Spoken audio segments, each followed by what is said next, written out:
I'm sure I'm not the only one who has some very fond childhood memories of going to the circus. As a child, I used to love going to the circus, and perhaps one of the highlights for me was seeing the elephants. The elephants, of course, being massive animals, and they always seemed to be smiling. Whether they were actually happy or not is a discussion for another time. And one of the questions you have to wonder and think about is, how do they get these big, large animals to stand in place? How did they get them to become so disciplined? After all, every trainer recognizes and realizes that all it takes is one smack with the trunk or one stomp with the foot, and the elephant can completely overtake his trainer. But yet, elephants in captivity, in the circus, always came across as being quite obedient. So how did they actually get them to stand in place? How do people complain, typically? Sometimes people do complain with their hands and their feet, but generally speaking, what we use to express our displeasure, when we're frustrated, when we're angry with other people, we use our mouths. That's how we complain. Our mouths, even though they may not seem on the surface like they could be terribly destructive, but we know that words can in fact be quite destructive. And perhaps Moshe was being instructed over here by Kadosh Baruch Hu to demonstrate to the Jewish people that words actually do matter. Words are not just ideas. Words are actually things. When you think about it, the word in Hebrew for word is davar. That is a thing. And it is also the same word that we use for word. So that same three-letter shoresh, Daled Beis Reish, means thing and it means word. And perhaps, through Lashon HaKodesh, we are being enlightened to understand and to recognize that words actually matter. They are real things, and they are not to be just simply dismissed as, well, sticks and stones can break my bones, but words will never harm me. That's not true. Words can cause great harm. They can be very destructive.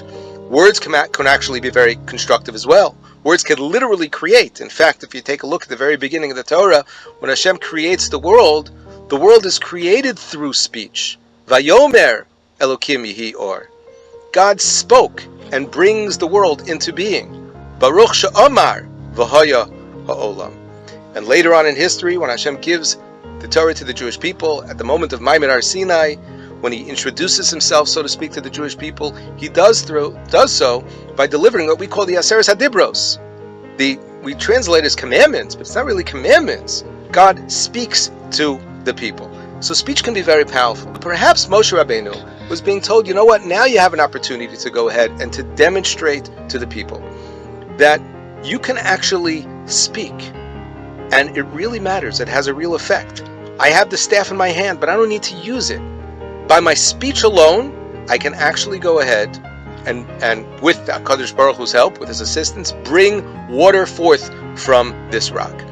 And so perhaps the great failure on the part of Moshe Rabbeinu over here was that there was an opportunity to really teach, to demonstrate in a way that perhaps could have been inspiring, that they could have taken a moment to reflect upon their own use of speech and say, you know what, we're always complaining, we're always using our mouths in such a destructive way, but there is a tremendous potential when it comes to the Koach HaDibur.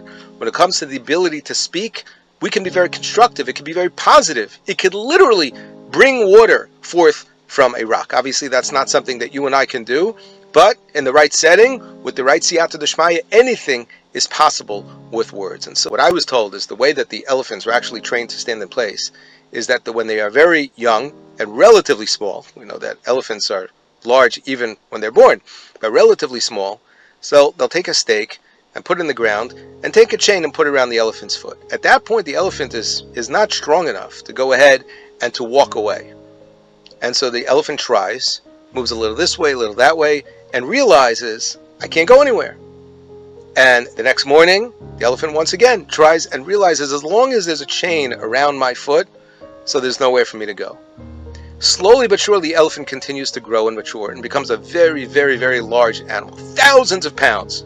At any given point, the elephant could just go ahead and decide to get up and walk and to move away. But what's remarkable is that it chooses not to.